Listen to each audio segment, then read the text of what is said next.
నమస్తే అన్న అందరికీ నమస్కారం. అమెరికా మరియు ఇరాన్ మధ్య శాంతి ఒప్పందం కుదిరిన విషయం అందరికీ తెలిసిందే. ఒప్పందం కుదిరిన తర్వాత కూడా అమెరికా ఇరాన్ పైన దాడి చేసింది. అలాగే అమెరికా ఇరాన్ పైన దాడి చేయడానికి గల కారణం ఇరాన్ అమెరికా శాంతి ఒప్పందంతో కొద్ది రోజులుగా హార్ముజ్ జలసంధి నుంచి నౌకల రవాణా సాఫీగా సాగుతూ ఉండడం తెలిసిందే.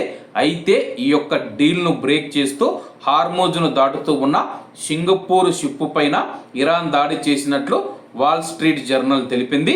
తాము నిర్దేశించిన రూట్లలో వెళ్ళని షిప్స్ పైన యాక్షన్ తీసుకుంటామని ఇరాన్ హెచ్చరించిన కాసేపటికే ఐఆర్జీసీ అటాక్ చేసినట్లు పేర్కొంది. ఇది యుద్ధానికి దారి తీస్తుందా అన్న చర్చ మళ్ళీ మొదలైందనమాట. అలాగే దీనికి ప్రతిస్పందనగా ప్రతీకారంగా అమెరికా మిలిటరీ ఇరాన్ పైన మళ్ళీ దాడులు ప్రారంభించింది. తీర ప్రాంతాలతో పాటు Iranian missile drone storage facilities పైన అటాక్ చేసినట్లు యుఎస్ సెంట్రల్ కమాండ్ ప్రకటించింది. ఇరు దేశాల మధ్య శాంతి ఒప్పందం తర్వాత డైరెక్ట్ మిలిటరీ అటాక్ జరగడం ఇదే తొలిసారి. నిన్న సింగపూర్ షిప్ పైన ఇరాన్ దాడి చేయడాన్ని అమెరికా అధ్యక్షుడు డొనాల్డ్ ట్రంప్ ఖండించిన కాసేపటికే ఈ యొక్క అటాక్ జరగడం గమనార్హం అన్నమాట. ప్రస్తుతం మనం చూసుకుంటే కానీ ఇరాన్ 4 డ్రోన్లను అయితే ప్రయోగించిందనమాట. 4టిలో 3టిని అడ్డుకున్నామని చెప్పేసి ఒక డ్రోన్ వచ్చేసి సింగపూర్ నౌక పైన దాడి చేసిందని చెప్పేసి ఈ దాడికి ప్రతీకారంగానే మేము ఇరాక్ పైన దాడి చేసినట్లు అమెరికా అయితే ప్రకటించిందనమాట.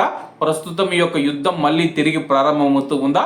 అలాగే అమెరికా దాడి చేసిన తర్వాత ఇరాన్ మళ్ళీ కువైట్ మరియు గల్ఫ్ దేశాల మీద దాడి చేస్తుందా అన్న ప్రశ్నలు అయితే లేవనెత్తుతూ ఉన్నారనమాట. ప్రస్తుతం ఏది ఏమైనా సరే కానీ ఇరాన్ ప్రతిస్పందించకుండా ఉంటే కానీ శాంతి ఒప్పందం కుదురుతూ ఉంది. అలాగే అమెరికా అధ్యక్షుడు డొనాల్డ్ ట్రంప్ మాట్లాడుతూ ఇరాను శాంతి ఒప్పందాన్ని ఉల్లంఘించింది కాబట్టే మేము ఆ యొక్క ఇరాన్ దేశం మీద దాడి చేశాము, లేకపోతే చేయమని తెలపడం జరిగింది. మరి ఏం జరుగుతుందో వేచి చూడాల్సి ఉంది. కాబట్టి అందరూ బాగుండాలి, అందులో మనం ఉండాలి. అందరికీ నమస్తే అన్న, జై హింద్.